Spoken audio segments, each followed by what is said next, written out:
First ever factory outlet Mukunda jewellers ఇప్పుడు చందానగర్ లో April 19న గొప్ప ప్రారంభం. 37 ఏళ్ల నుంచి విద్యారంగంలో ఉన్నారు మీరు. మల్లారెడ్డి గారు అనగానే మాకు మాజీ మంత్రి, ఎమ్మెల్యే, ఎంపీ వీటన్నిటికంటే కూడా గుర్తొచ్చేది పాలమ్మినా, పూలమ్మినా. నేను చదువు చెప్పినా ఇంతమంది ఉన్నారు, ఇన్ని వేల మంది ఉన్నారు, నాకు ఇన్ని విద్యా సంస్థలు ఉన్నాయి, ఇన్ని కోర్సులు ఉన్నాయి, ఎందుకు చెప్పుకోరు మీరు అసలు? అది చెప్పుకోని అవసరం లేదు. ఆల్రెడీ రన్నింగ్లు ఉన్నాయి, పిల్లలంతా చదువుతూనే ఉన్నారు, జనాలకంతా తెలుసు, ప్రపంచం అంతా తెలుసు మల్లారెడ్డి ఇన్స్టిట్యూషన్స్. దానికి చెప్పని అవసరం లేదు. అంటే నేను ఇప్పుడేమో రన్నింగ్లో అన్ని ఇన్స్టిట్యూషన్స్ ఉన్నాయి. ఒకప్పుడు నేను పాలమ్మింది, పూలమ్మింది ఫేమస్ అనమాట. అది అప్పుడు అది పెద్దగా ఎందుకు తెలియదు కాబట్టి చెప్పుకోవాలి, అంతేనా? అది అంతే. మామూలుగా మన ఎక్స్పీరియన్స్ స్పీక్స్ అంటారు. మనం ఏం చేసినాం, మన అనుభవం కావచ్చు, మన ఇవన్నీ కూడా కనిపిస్తుంటాయి, ఎగ్జాంపుల్స్గా కనిపిస్తుంటాయి. అది మల్లారెడ్డి ఇన్స్టిట్యూషన్స్ అవన్నీ చేసుకుంటూ ఉన్నాయి, అంతేనా? అంతే, అదే సేమ్. 37 ఏళ్ల కింద ఒక స్కూల్ని స్టార్ట్ చేసిండ్రు. మనం ఉన్నటువంటి ఈ బిల్డింగు, ఇంజనీరింగ్ కాలేజీలు ఇవన్నీ కూడా 25 ఏళ్ళు అవుతుంది. యూనివర్సిటీ వచ్చి 5 ఏళ్ళు అయింది. ఒక యూనివర్సిటీ కాదు, 3 యూనివర్సిటీలు. ఏంది లెక్క? లెక్క అంటే చూడు, భగవంతుడు మనం కష్టపడతా ఉంటే, ప్రయత్నం చేస్తూ ఉంటే, పని చేస్తూ ఉంటే, సేవ చేస్తూ ఉంటే, మంచి విద్యను అందిస్తూ ఉంటే, మనం పర్ఫెక్ట్గా అకాడమిక్ పర్ఫెక్ట్గా డిసిప్లిన్గా రెస్పెక్ట్గా సిస్టమేటిక్గా ఉంటే భగవంతుని ఆశీర్వాదం కూడా చాలా బాగా ఉంటుంది. అసలు నేను కళలు కూడా ఊహించలే. నేను పూలు అమ్మేటప్పుడు, పాలు అమ్మేటప్పుడు, బోర్వెల్ నడిపించేటప్పుడు, చిట్ ఫండ్ నడిపించేటప్పుడు నేను ఎప్పుడు స్కూళ్ళు పెడతాను ఎప్పుడు ఊహించలే. కానీ ఇప్పుడు ఈరోజు నా పరిస్థితి ఏంది గుర్తా? ఇండియాలో నేనే నంబర్ 1 ఎడ్యుకేషన్లో. 3 యూనివర్సిటీలున్న ఏకైక వ్యక్తి ఇండియాలో, భారతదేశంలో Malla Reddy. Malla Reddy university, Malla Reddy Vishwavidyapeeth, Malla Reddy MR university. Malla Reddy అంటే ఒక బ్రాండ్. ఇప్పుడు మీకు యూనివర్సిటీ అంటే ఒక్కటే చాలా పెద్దది. అవును. అందులో 3 యూనివర్సిటీలు. యూనివర్సిటీ అంటే ఏంది? మల్లారెడ్డి సర్టిఫికెట్ మీదనే పాస్ అవుతారు, మల్లారెడ్డి యూనివర్సిటీ పేరు మీదనే ప్లేస్మెంట్ వస్తుంది, మల్లారెడ్డి యూనివర్సిటీ పేరు మీదనే ఆయన ప్రపంచం అంతా పోతాడు. అంత వాల్యూ వచ్చిందంటే ఇలా మల్లారెడ్డి సర్టిఫికెట్కు ఎంత గొప్ప, ఎంత పెద్ద ఆశీర్వాదం, ఎంత పెద్ద పని. అది మామూలు పని కాదు. మళ్ళీ నేను ఒక ప్రొఫెసర్ని కాదు, ఓ టీచర్ని కాదు, ఒక మామూలు ఆర్డినరీ సింపుల్ పర్సన్ నేను.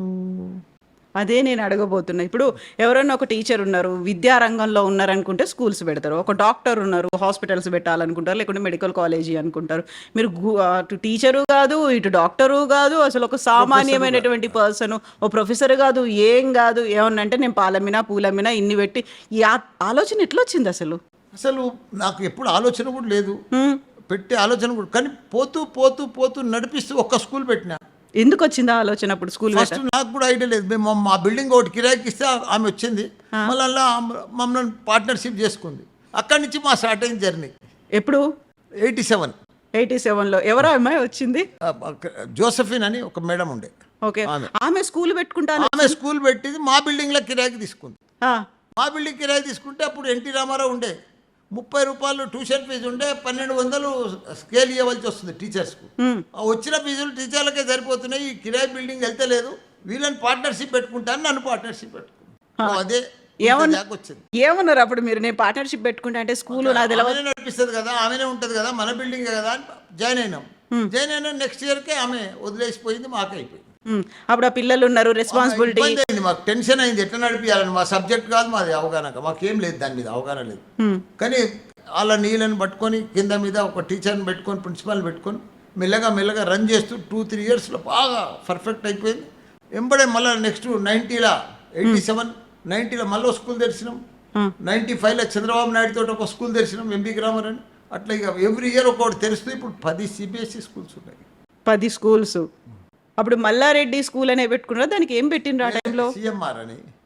సిఎంఆర్ అని పెట్టిండ్రు. మెల్లిమెల్లిగా అది ఇంక్రీజ్ అవుతూ వచ్చింది. ఆ టైంలో అనుకోలేదు, ఏమంటారు దాన్ని, కొన్ని అనివార్య పరిస్థితులు అంటారు కదా. నేను ఏది అనుకోలేదు, ఏది కలగనలేదు, ఏది ఊహించలేదు. అన్నీ వస్తూ ఉన్నాయి, జరుగుతూ ఉన్నాయి, పోతూ ఉన్నాయి. Success success success success. దేవుడు ఉన్నాడు, అదే కావాలను. అంటే మన ప్రయత్నం కూడా ఉంది, మన పనితనం కూడా ఉంది. మేము రోజు కళ్ళల్లో ఒత్తులేసుకొని పర్ఫెక్ట్గా ప్రతిరోజు మా కుటుంబ సభ్యులమంతా కూడా ఇప్పుడు మన తన డబ్బులు ఉండొచ్చు, బిల్డింగ్లు కడతాం, డబ్బులు ఉండొచ్చు, భూములు కొంటాం. మరి పిల్లలకు పాఠాలు ఎవరు చెప్పాలి? డబ్బులతో కాదు కదా అది.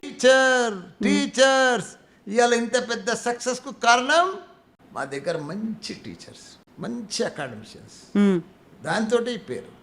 వాళ్ళని మా కుటుంబ సభ్యుల లెక్క చూసుకుంటే ఒక్కొక్క వైస్ ఛాన్సలర్, ఒక్కొక్క ప్రిన్సిపల్ 15 ఏళ్ళు అయింది, 10 ఏళ్ళు అయింది, 5 ఏళ్ళు అయింది. మా దగ్గరకు వస్తే పోనే పోరు. మా దగ్గర మొత్తం స్టాఫ్ ఇప్పుడు 10,000 మంది టీచింగ్ స్టాఫ్. అన్ని ఇన్స్టిట్యూషన్స్ లో అన్ని ఉన్నది. 10,000 టీచర్స్ మా దగ్గర. ఓన్లీ ఫ్యాకల్టీ, టీచింగ్ ఫ్యాకల్టీ, డ్రైవర్లు, అటెండర్లు, ఆయన కాకుండా టీచింగ్ ఫ్యాకల్టీ 10,000 మంది ఉన్నారు. నేను ఒక కాలేజ్ పెడుతున్నా, లేకుంటే ఇంజనీరింగ్ కాలేజ్, స్కూల్ పెడుతున్నా, మెడికల్ కాలేజ్, ఏం నమ్మి వచ్చిండ్రు వాళ్ళు అసలు అంతమంది? మల్లారెడ్డి పేరు చూసి నీ కొడుకునో బిడ్డనో నా తను జాయిన్ చేయవు. అవును, చెయ్యను. నేను రన్నింగ్ చేసే పద్ధతిని, నేను చేసే సిస్టమేటిక్ని, నేను చేసే డిసిప్లిన్ తోటి ఇప్పుడు ఇక్కడ ఒక్కటే క్యాంపస్, ఇక్కడ మైసామగూడెంలో 3 యూనివర్సిటీలు, ఇప్పుడు 50,000 మంది స్టూడెంట్స్ ఉన్నారు. 10,000 మంది హాస్టల్స్, 15,000 మంది బయట హాస్టల్స్, అంటే 25,000 మంది ఇక్కడ నైట్ హాల్ట్ ఉంటారు రోజు. వాళ్ళకంతా కూడా ఇంత పెద్ద నంబర్ తోటి, ఇంత పెద్ద అడ్మిషన్ తోటి మేము మేనేజ్ చేస్తున్నామంటే, అడ్మిషన్ చేస్తున్నామంటే, అకాడమిక్ నడిపిస్తున్నామంటే అది మామూలు విషయం కాదు. ప్రతి ఒక్కరు కూడా టీచర్సు సొంతం మా కాలేజు, మా యూనివర్సిటీ అని నడిపిస్తారు. ప్రతి ఒక్కరు కృషి ఉంది ఇలా.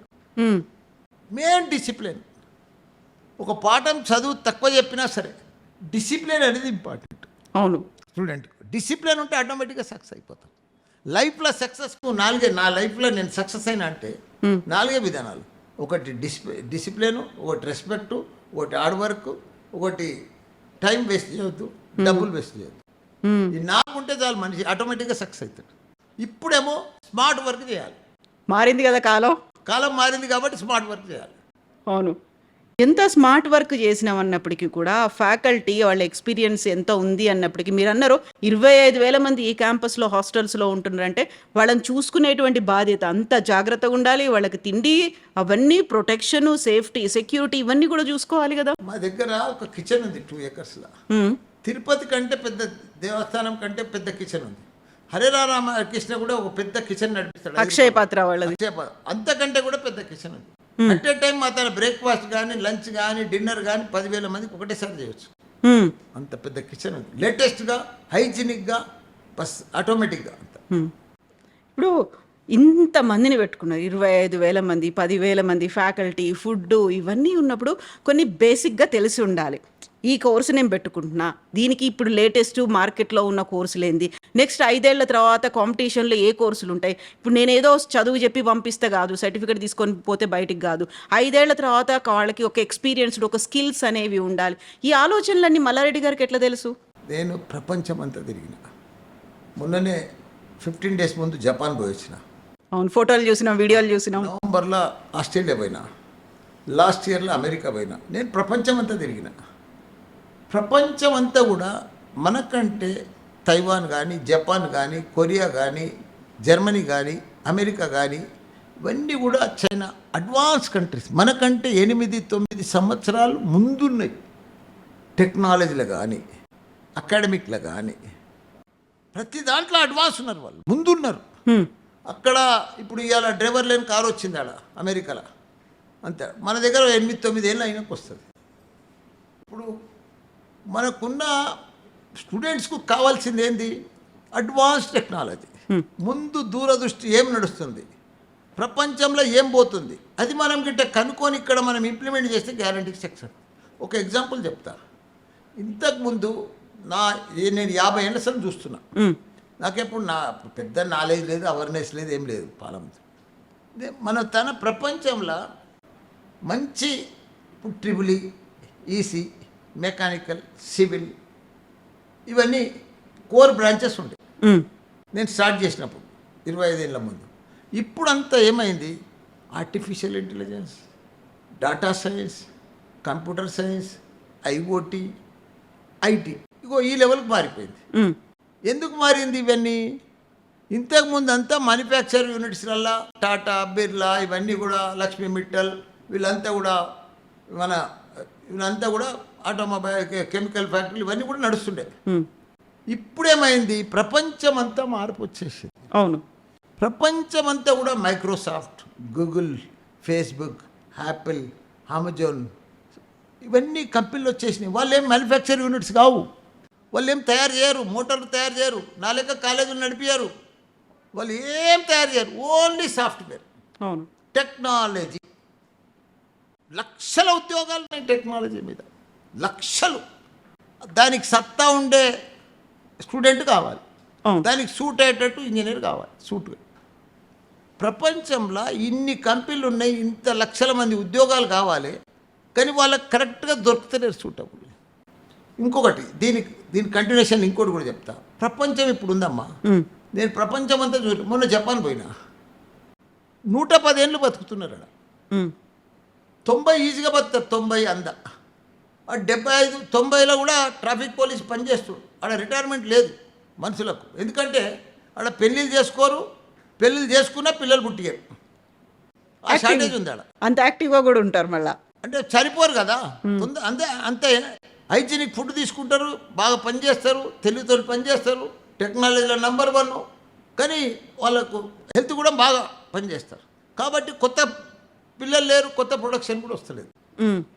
కాబట్టి ఆ షార్టేజ్ ప్రపంచం అంతా ఉన్నది, ఎక్కడ కూడా న్యూ పిల్లలు పుడతలేరు. మన ఇండియాలోనే ఉన్నారు. మన ఇండియాలో మంచిగా పిల్లలు పుడుతున్నారు, పెద్దగా అవుతున్నారు, చదువుకుంటున్నారు, డిగ్రీ పాస్ అవుతున్నారు, ఇంజనీరింగ్ పాస్ అవుతున్నారు, 70% పాస్ అవుతున్నారు, కానీ వాళ్ళకి జాబ్ వస్తలేదు. సర్టిఫికేట్ తోటి బయటికి పోతుండు, జేఎన్టీ సిలబస్ అనుకో, ఏదైనా ఉస్మానియా అనుకో, ఏదన్నా అనుకో, ఇంతకుముందు పాస్ అవుతుండు, కానీ బయటికి పోతే 70-80% తోటి పాస్ అవుతుంది, జాబ్ వస్తలేదు. జాబ్ ఎందుకు వస్తలేదు?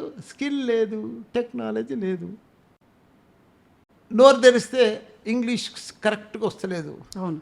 ప్రాజెక్ట్ ఏదైనా ఇస్తే సరిగ్గా చేయలేకపోతుండు, బ్యాక్లాగ్లు పెట్టుకుంటుండ్రు. బ్యాక్లాగులు ఉంటాయి. ఏదన్నా మంచి ఇప్పుడు మల్టీనేషనల్ కంపెనీ ఒక ప్రాజెక్ట్ చిన్నది ఇవ్వమంటే చేయలేకపోతుండు. ఎందుకంటే అది మన ఇన్స్టిట్యూషన్లో అది ఇంప్లిమెంట్ చేస్తలేము.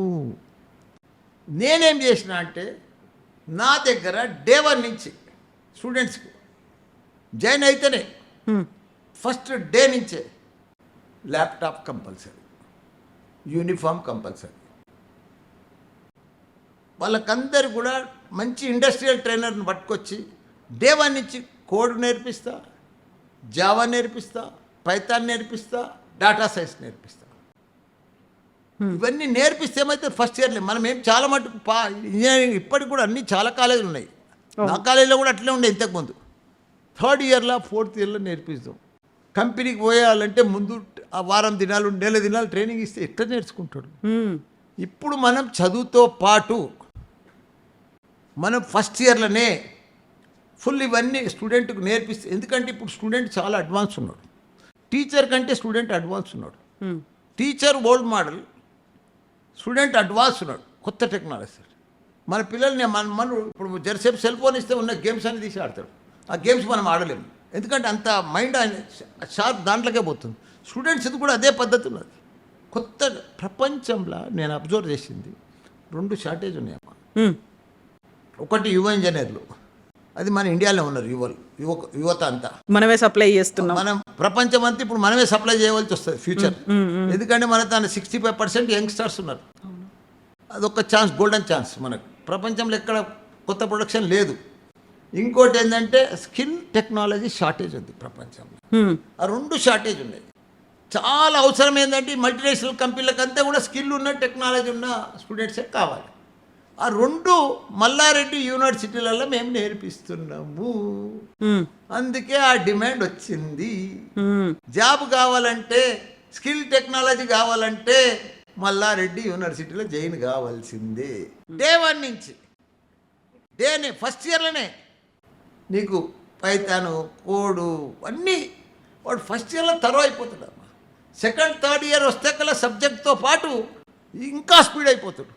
రేపు మల్టీనేషనల్ కంపెనీ అయిన నీలక్క ఇంటర్వ్యూకి వస్తే నువ్వు ఏది అడిగితే దానికంటే అడ్వాన్స్ చెప్పేస్తాడు. ఎందుకంటే ఉన్న క్వశ్చన్ బ్యాంక్ అంతా తర్వాత అయిపోతుంది కదా ల్యాప్టాప్లో. రోజు 5-6 గంటలు మినిమం ల్యాప్టాప్ మీద పెడతాం స్టూడెంట్. ల్యాప్టాపే వాళ్ళ లైఫ్ పార్ట్నర్ స్టూడెంట్. ఇంకా నో అదర్ అవగేషన్స్, ఇంకేం పెట్టుకోవద్దు. సెల్ ఫోన్ కాదు, ఏది కాదు. నేను చెప్పిన స్టూడెంట్స్ అట్లయితేనే మీ లైఫ్ సక్సెస్ అవుతారు. ఆ. అరే ప్రపంచంలో ఒక్కసారి నీకు స్కిల్ టెక్నాలజీ వచ్చింది అనుకో, ప్రపంచాన్ని లీడ్ చేస్తావు నువ్వు. ఆ శక్తి ఉంది, ఆ పవర్ ఉంది, ఎక్కడ కూడా లేదు ప్రపంచంలో. మన ఇండియన్కే ఉంది, మన తెలంగాణకు ఉన్నది, మన హైదరాబాద్ ఉంది, మన మల్లారెడ్డి యూనివర్సిటీలో ఆ అవకాశాలు ఉన్నాయి. దాన్ని నేను క్యాచ్ చేసిన. నేను ఇప్పుడు skill and knowledge care of Malla Reddy university అనుకున్నప్పుడు వాళ్ళ సర్టిఫికేట్ తీసుకొని బయటికి పోయే వాళ్ళు కొంతమంది పోయి చదువుకొని వస్తారు. కాదు ఇక్కడే క్యాంపస్ సెలక్షన్స్, ప్లేస్మెంట్లు అనేవి ఇవి కూడా చూస్తుంటారు కదా. మల్లారెడ్డి యూనివర్సిటీకి పోతే చదివి వస్తుంది, సర్టిఫికేట్ వస్తుంది, జాబ్ ప్లేస్మెంట్స్ ఉంటాయా, క్యాంపస్ సెలక్షన్స్ ఉంటాయా, ఎట్లున్నది ఆ ట్రాక్ రికార్డ్ కూడా చూస్తారు కదా. అదొకటి ట్రాక్ రికార్డ్ చెప్తా నీకు. నేను 2002 నుంచి 1 నుంచి ఫస్ట్ కాలేజ్ పెట్టిన, 3 ఇంజనీరింగ్ కాలేజ్ పెట్టిన. నేను నా స్పెషాలిటీ ఏంది కొడతా ఇప్పుడు ఇండియాలో. First time in India women's medical college పెట్టిన, ఓన్లీ గర్ల్స్. ఓన్లీ గర్ల్స్ కోసం. First time in India only dental college పెట్టిన, 2 ఇంజనీరింగ్ కాలేజెస్ పెట్టిన, ఓన్లీ ఓన్లీ గర్ల్స్. ఇప్పుడు కూడా నడుస్తున్నాయి. మేనేజ్మెంట్ కాలేజ్ పెట్టిన గర్ల్స్. ఇప్పటికి గర్ల్స్ కాలేజ్లో మా దగ్గర ఇంజనీరింగ్లో 100% ప్లేస్మెంట్. యాబ్సెంట్ ఉండదు, ఫెయిలియర్ ఉండదు, 90% పాస్, గ్యారంటీ ప్లేస్మెంట్. ఇప్పుడు మా ఈ క్యాంపస్లో ఉంది ఉమెన్స్ కాలేజ్. దాంతో ఎక్కువ పేరు వచ్చింది నాకు. నీకు ప్లేస్మెంట్ లేనిది ఎవరు జాయిన్ గారమ్మా, అకాడమిక్ లేనిది ఎవరు జాయిన్ గారు. మల్లారెడ్డి ముఖం చూసి జాయిన్ అవుతారా? పార్లమెంట్ పూలమెంట్ చెప్తాడని జాయిన్ అవుతారా? సారు. నా బ్యాక్గ్రౌండ్ లక్షల మంది ఇంజనీర్లను తయారు చేసిన, వరల్డ్ క్లాస్ ఇంజనీర్లను, 1000 మంది వరల్డ్ క్లాస్ డాక్టర్లను తయారు చేసిన, వరల్డ్ క్లాస్ ఫార్మసిస్ట్లను తయారు చేసిన, వరల్డ్ క్లాస్ మేనేజ్మెంట్ స్టూడెంట్లను తయారు చేసిన. ఎక్కడ చూసినా నేను అమెరికా పోతే ఫుల్ ఫాలోవర్స్ నా స్టూడెంట్సే. పెళ్ళిళ్ళు ఇప్పుడు 40 ఏళ్ళకి వచ్చారు అంతా. వాళ్ళందరూ మల్లారెడ్డిని చూసి రావట్లేదు, వాళ్ళ చదువు అని చెప్పింది దాన్ని చూసి వస్తున్నారు. అంటే నీ స్టూడెంట్ సార్ అంటున్నారు. అంతకంటే ఏం కావాలి చెప్పు. ఒక హోటల్కి పో, ఎయిర్పోర్ట్కి పో, ఆఫీస్కి పో, షాపింగ్ మాల్కి పో, సార్ నేను నీ దగ్గర ఎంబీఏ చేసిన సార్, సార్ నేను ఓ ఫార్మసీ కంపెనీకి పో, సార్ నేను తన ఫార్మసీ చేసిన సార్. అది అంతే. అది లక్షల మంది ఇంజనీర్లను తయారు చేసిన. ఇక్కడ ఎంతమంది 50,000 మంది స్టూడెంట్స్ ఉంటారు. 200 నా ఇన్స్టిట్యూషన్స్ ఎన్ని అనుకుంటున్నావు నువ్వు? 500 ఎకరాలు నా ఇన్స్టిట్యూషన్స్. ఎలా ఇండియాలో నేనే నంబర్ 1 ఇంజనీరింగ్, ఇండియాలో నేనే నంబర్ 1 మెడికల్ యూజీ, ఇండియాలో నేనే నంబర్ 1 పీజీ మెడికల్. 3 రంగాలలో నేనే నంబర్ 1. రాజకీయంలో నేనే నంబర్ 1 సోషల్ మీడియాలో. నిజమే. సోషల్ మీడియాలో మల్లారెడ్డి గారికి ఉన్నటువంటి ఫాలోయింగ్, ఆయన మాట్లాడే ప్రతి మాటకి ఉన్నటువంటి క్రేజ్ మామూలుది కాదు. నేనేం యాక్టర్ని కాదు కాదు మరి, నేను పెద్ద సెలబ్రిటీని కాదు, నేను పెద్ద ప్రొఫెసర్ని కాదు కాదు మరి ఎట్లా వచ్చిండ్రు? నా స్టూడెంట్స్ పవర్. ఆ స్టూడెంట్స్ పవర్ అంటే మీకు ఆ స్టూడెంట్స్ పవర్ ఎంతో వాళ్ళకు కూడా మల్లారెడ్డి పవర్ అంతే ఉండాలి కదా. ఒక విన్ విన్ సిచ్యువేషన్ అంటారు. 50-50 ఉంటే తప్ప మీరు అనుకున్నటువంటి సక్సెస్ కానీ ఈ నెంబర్ 1 అనేది కానీ రాదు కదా. ఆ టైంలో మీదెంత ఉంటుందో ఇంపార్టెంట్ రోలు, ఫ్యాకల్టీది అంతే ఇంపార్టెంట్ రోల్ ఉంటుంది, ఇటు పక్కన స్టూడెంట్స్, ఇటు పక్కన పేరెంట్స్ అందరూ కలిస్తే తప్ప మీరు నెంబర్ 1 కాలేరు. ఏం చేస్తారు అప్పుడు? నా టీచర్సే నాకు నెంబర్ 1. నేను ఇంత ప్రౌడ్గా చెప్పుకుంటున్నా అంటే నా టీచర్సే. డబ్బులు ఉండగానే, నేను మొదలే చెప్పిన, అవును, డబ్బులు ఉండగానే బిల్డింగ్లు ఆడతాం, డబ్బులుంటే భూములు కొంటాం. చాలామందికి పెద్ద పెద్ద బిల్డింగ్లు ఉన్నాయి, కానీ డబ్బులతోటి టీచర్స్ రారు. టీచర్లను గ్యాదర్ చేసుకునేది అది నా పని, నాది. ఆ గ్యాదరింగే, ఆ టీం వర్కే ఈరోజు నా సక్సెస్. ఇటు స్టూడెంట్స్కి పేరెంట్స్కి ఏం చెప్తారు? వాళ్ళ చదువు ఇప్పుడు మీరు ఇంత గొప్పగా చెప్పుకోవడానికి, ఇంత గర్వపడేటువంటి క్షణాలు ఉన్నాయంటే అంత బ్యాక్గ్రౌండ్ ఉంది, అంత వాళ్ళకు ఉన్నటువంటి సక్సెస్ రేట్ అనేది ఉంది, రికార్డ్స్ అనేవి ఉన్నాయి కదా. వాళ్ళకి ఏం చెప్తారు? ఎట్లా మోటివేట్ చేస్తుంటారు మీరు? మేము ఎవరికి మోటివేట్ చేయం, పిల్లల్నే మోటివేట్ చేస్తాం. నీ లైఫ్ నువ్వు సక్సెస్ కావాలి, ఇది సింగిల్ లైఫ్, మళ్ళీ జన్మ లేదు, ఈ జీవితంలోనే నువ్వు సక్సెస్ కావాలి. ఇప్పుడు ఫెయిల్ అయితే ఎప్పటికి ఫెయిల్ అవుతావు, నీ జీవితాంతం బాధపడతావు. నీ లైఫ్, నీ సక్సెస్ నీదే, ఎవరిదో కాదు, పక్కింటోళ్ళది కాదు, మన అన్నదమ్ములది కాదు, మన అక్క చెల్లెలది కాదు, మన ఫాదర్ది కాదు. వాళ్ళ పార్ట్ మా దగ్గర జాయిన్ చేయగానే మదర్ పార్ట్ అయిపోయింది, మదర్ ఫాదర్ది. ఏదో లోన్లు పెట్టా, ఏది పెట్టా, బ్యాంక్ లోన్ తీస్తారా, ఏదో డబ్బులతోటి మా తను జాయిన్ చేస్తారు. ఆ తర్వాత వాళ్ళ పార్ట్ చూసుకోవాలి. ఆ తర్వాత మేము తయారు చేయాలి స్టూడెంట్, వరల్డ్ క్లాస్ ఇంజనీర్ని తయారు చేయాలి. అవును. సో ఇవన్నీ చేయాలంటే మీరు అన్నారే ఫ్యాకల్టీలు, వాళ్ళు ఇప్పుడు ఉన్నటువంటి టెక్నాలజీ లేకుంటే రాబోయే 5-10 ఏళ్లలో డామినేట్ చేసేటువంటి ట్రెండ్ ఏదైతే ఉందో ఆ కోర్సులు ఏమైతున్నాయి అవన్నీ తీసుకురావాలంటే నేను ఇంతకుముందు అడిగినట్టుగా మీకున్నటువంటి నాలెడ్జ్ ఏంటి, మీరు ఎవరి మీద డిపెండ్ అవుతారు? నాకెవరు గురువు లేరు, ఎవరు అడ్వైజర్ లేరు.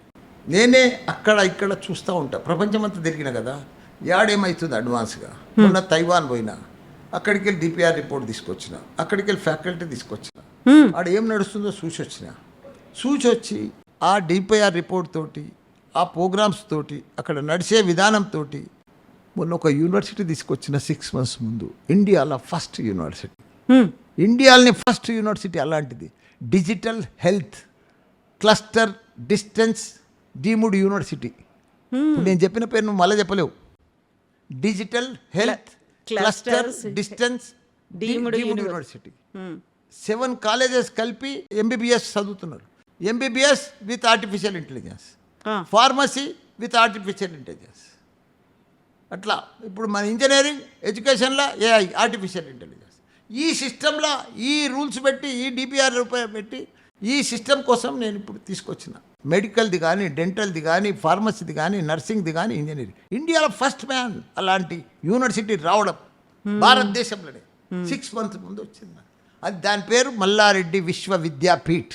ఇప్పుడు మల్లారెడ్డి గారు ఇంత మాట్లాడుతున్నారు, యూనివర్సిటీలో స్టూడెంట్లకు ఏం కావాలి, ఫ్యాకల్టీలకు ఎక్స్పీరియన్స్ ఎంత ఉన్నది, ఏ యూనివర్సిటీ ఏ దేశాల్లో ఇవన్నీ ఉన్నాయి, ఇంత తెలుసుకొని ఇంత మాట్లాడుతున్నారు. అసలు మీరేం చదువుకున్నారు, ఏం చదువుకున్నారు? నేను 69లో యాజిటేషన్ అయింది కదా, తెలంగాణ యాజిటేషన్. అప్పుడు 10th పాస్, ఆల్ పాస్. ఇప్పుడు మొన్న కరోనా పాస్ ఎట్లయింది, అప్పుడు ఆల్ పాస్ అయ్యారు యాజిటేషన్లో, తెలంగాణ యాజిటేషన్. అప్పుడు 10th పాస్ అయినా. అట్లనే 2-3 yearsలో ఫస్ట్ బ్యాచ్ నాది ఇంటర్మీడియట్, అది కూడా అట్లనే పాస్ అయిపోయినా. 1 నెల బిఏ పోయినా. అప్పుడు పాలు అమ్ముతున్నా 72-73 పాలు అమ్ముతున్నప్పుడు టైం దొరకలే. ఇక అట్లనే 1 month పోయినా. అది Sardar Patel college morning shift. ఇక మనకు వీలు కాలేదు, సర్టిఫికెట్లు కూడా అక్కడనే వదిలి వచ్చేసిన. ఇప్పుడు బిఏ కంటే పాలమ్మడం పూలమ్మడే బాగుంది అనుకున్నారు మీరు? ఏదైనా వ్యవహారం కదా, అంతే. ఇక పోయినాం అంతే, పెద్దగా అబ్బలే చదవలే పోలే. ఒకవేళ బిఏనే కంటిన్యూ చేస్తుంటే తర్వాత ఏమైదాం అనుకున్నారు? ఎన్నో మిలిటరీలోనో ఎయిర్ ఫోర్స్లో పోతుంటే అయిపోవు నా పని, అయిపోయేది. ఇప్పుడు జరుగుతున్న ఈ యుద్ధాలు వీటన్నిటి గురించి మాట్లాడుకునే వాళ్ళం తప్ప యూనివర్సిటీలు చదువుల గురించి మాట్లాడుకోకపోయేవాళ్ళం, అంతే కదా? ఇప్పుడు ఇన్ని మీరు నేర్చుకున్నారు, డిగ్రీ 1 నెల పోయినరు, ఆపేసిండ్రు, ఇంటర్మీడియట్ క్వాలిఫికేషను. యూనివర్సిటీలో ఇన్ని రకాల కోర్సులు, 200 కోర్సులు, 3 యూనివర్సిటీలు, 500 ఎకరాల క్యాంపస్, ఇన్ని పెట్టుకున్నప్పుడు ప్రతిదీ నేర్చుకోవాలి అంటే నాకేమనిపిస్తుంది అంటే, మల్లారెడ్డి గారు చైర్మన్ ఫౌండర్తో కాదు నేను మాట్లాడుతుంది, ఒక యూనివర్సిటీ స్టూడెంట్తో మాట్లాడుతున్నా అని. స్టూడెంట్ కాదమ్మా, నేను ప్రపంచాన్ని చదివిన, జీవితాన్ని చదివిన. అందుకే ఇంత పెద్ద కరెక్ట్ పర్ఫెక్ట్గా నేను ప్రతిరోజు ఆలోచన చేసేది దీనికి. మనం ఏ పనైనా చెయ్యి. నేను పాలు అమ్మేటప్పుడు కూడా బాగా 1000 లీటర్ల దాకా పాలు అమ్ముతుంటే, పూలు అమ్మేటప్పుడు కూడా ఒక లారీ నిండా పూలు పోతుండే. ఏ చిట్టీలు కానీ పెద్ద బేరం చేసిన, బోర్వెల్స్ బిజినెస్ కూడా పెద్ద బేరం చేసిన. ఇప్పుడు స్కూల్ పెట్టినా 10 స్కూల్ పెట్టినా ఒకటేసారి. ఇప్పుడు కాలేజీలు పెట్టినా 13 కాలేజీలు పెట్టినా. ఇప్పుడు యూనివర్సిటీలు పెట్టినా 3 యూనివర్సిటీలు పెట్టినా. నాదంతా. ఇంకోటి ఏంటంటే, మా తాత పేరు కూడా మల్లారెడ్డి, మా నాన్న పేరు కూడా మల్లారెడ్డి, నేను హ్యాట్రిక్ మల్లారెడ్డి. అందుకే ఏ పని చేసినా 3 హ్యాట్రిక్ చేసేస్తా. డబుల్ ధమాకా కాదు, ట్రిపుల్ ధమాకా నాదంతా, మల్టిపుల్. సో ట్రిపుల్ ధమాకాలు, మల్టిపుల్ ధమాకాలు ఇవన్నీ ఉంటాయి కదా. ఇప్పుడు మనం ఆర్టిఫిషియల్ ఇంటెలిజెన్స్, మెషిన్ లెర్నింగ్లు, డేటా సైన్స్లు ఇట్లాంటివన్నీ ఇన్ని రకాలుగా మాట్లాడుకుంటున్నప్పుడు అవన్నీ నేర్చుకోవాలంటే మీకున్న నాలెడ్జ్ ఏంది, మీరు ఎట్లా నేర్చుకుంటారు, అవన్నీ ఎట్లా తెస్తారు? చూడమ్మా, కంప్యూటర్ చేసిన వాళ్ళే కంప్యూటర్ ఐటీ కంపెనీ పెట్టాలని లేదు. నీకు బీటెక్ చదివిన వాళ్ళే, మెకానికల్ చదివిన వాళ్ళే అది పెట్టాలని ఏం లేదు. లారీలు కార్లు తయారు చేయాలని లేదు. దీనికి చదువుకు దానికి పెట్టేదానికి సంబంధం లేదు. ఇప్పుడు నేను స్కూళ్ళు కాలేజీలు పెట్టినా, చదువుకు దానికి సంబంధమే లేదు. నా ఎక్స్పీరియన్స్ దాన్ని పర్ఫెక్ట్గా డీప్గా సీరియస్నెస్గా మా కుటుంబ సభ్యులమందరం కలిసి రోజు దీనికోసమే ఆలోచన చేస్తుంది, దీన్ని ఎట్లా డెవలప్ చేయాలి. ఇప్పుడు ఎస్ఆర్ఎం ఉంది, వాళ్ళు 50 ఏళ్ళు అయింది. విట్ ఉంది, 50 ఏళ్ళు అయింది. మేమెంత అంతా 22-24 ఏళ్ళు అయింది. వాళ్ళను మనం కూడా బీట్ ఎట్లా చేయాలి, రోజు ఆ తపన ఒక స్పోర్ట్స్ మ్యాన్ మాదిరిగా, ఒక రన్నర్ మాదిరిగా, ఒక స్పిరిట్ తోటి రోజు పొద్దున్న లేచి రాత్రి దాకా ఆలోచన చేస్తే గ్యారంటీగా సక్సెస్ అవుతాం అన్న. మనం అదే పని మీద ఉంటే ఎందుకు సక్సెస్ కాం? సక్సెస్ అనేది యాడనో దొరకదమ్మా. సక్సెస్ అనేది యాడ అమ్మరు. సక్సెస్ అనేది మన చేతనే ఉంది. సక్సెస్ అనేది మన భగవంతుడు అనేది మన దగ్గరనే ఉన్నాడు, ఏడనో బయట దొరకది. సక్సెస్ మన చేతనే ఉంది. మనం ఎంత కష్టపడితే అంత సక్సెస్ అవుతాం.